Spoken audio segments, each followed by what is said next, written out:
So Paul, the club have just announced that Paul Bence will be joining the club as a new director. Can you tell us exactly how this came about?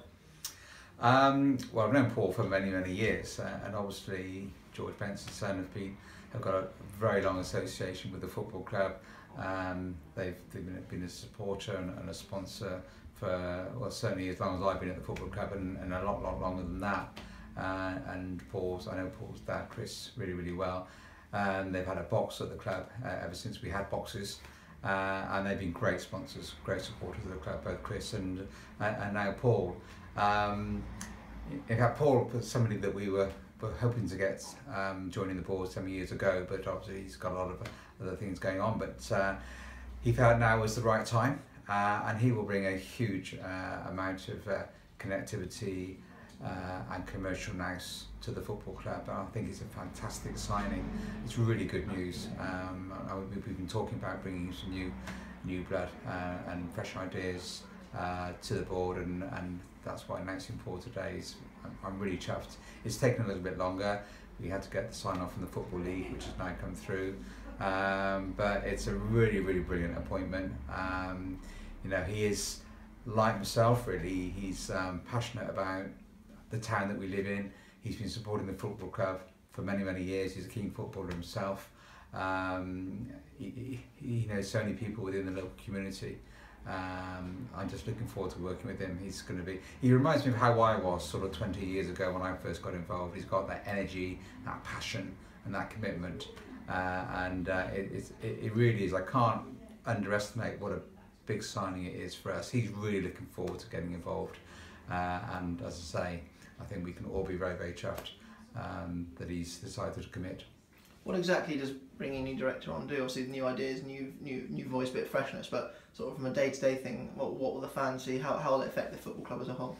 Well, I think we also realise that directors are volunteers at the end of the day. It's a huge commitment, a massive time commitment, and no supporters just won't realise how much goes into being a director of a football club during our working day, and there's emails and phone calls and meetings and board meetings and all sorts of meetings. And so I think in terms of what the supporters will see, what I'm hoping we'll see is that there'll be a big increase, or certainly an increase in our commercial revenue. Paul knows John Finnegan very well, and I think that the key thing that he will bring is his connectivity with business, with the business community in the town.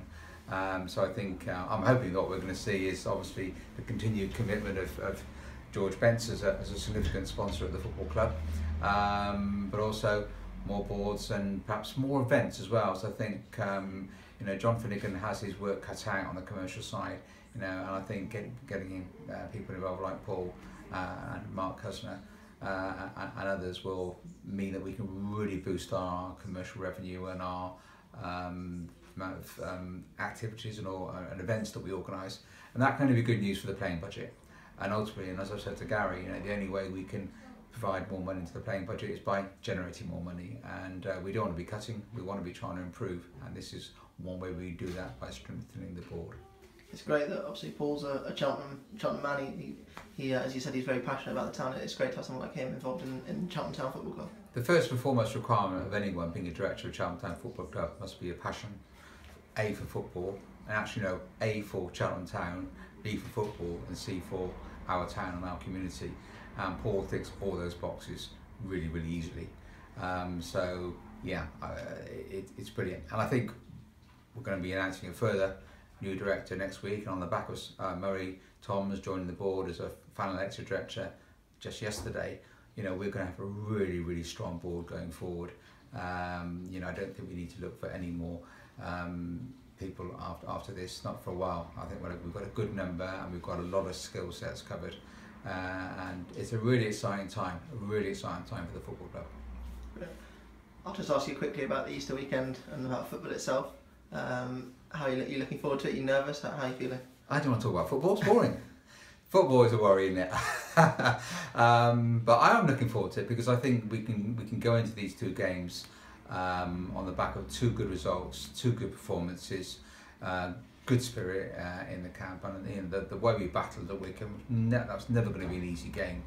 And when you go 3-2 down with 10 men to come back and get that point and then nearly win it, I think we can go into the game tomorrow at Crawley with a lot of enthusiasm and a lot of hope and a lot of expectation. We just got to make sure we maintain that level of performance. And let's hope we can get a good support down there. I don't know why it is an all-ticket match. It's just absolute nonsense. So hopefully fans will get their tickets in advance and they will go down and support the boys. And then obviously Monday is a huge game. We've had some great matches with Grimsby over the years, the playoff final of course, and last year in the National League. It's role reversal really, because last year we'd sorted our situation out and Grimsby has a battle. And this year, Grimsby are assured of their Football League status, and we've got a battle. And that's the way football is. But I'm looking forward to meeting our friends from Grimsby. We always get on well with them at board level. And we're looking forward to the game. It's a really, it's a must-win game. We've got to win our home games. And I'm sure with good support, and there's going to be a really good crowd there, I think. So it's going to be a good atmosphere. And I think the boys are well up for it. Don't forget, it's a 1 PM kickoff. It is a 1 PM kickoff. Thanks, Indeed. Thanks. Thanks, Paul. George.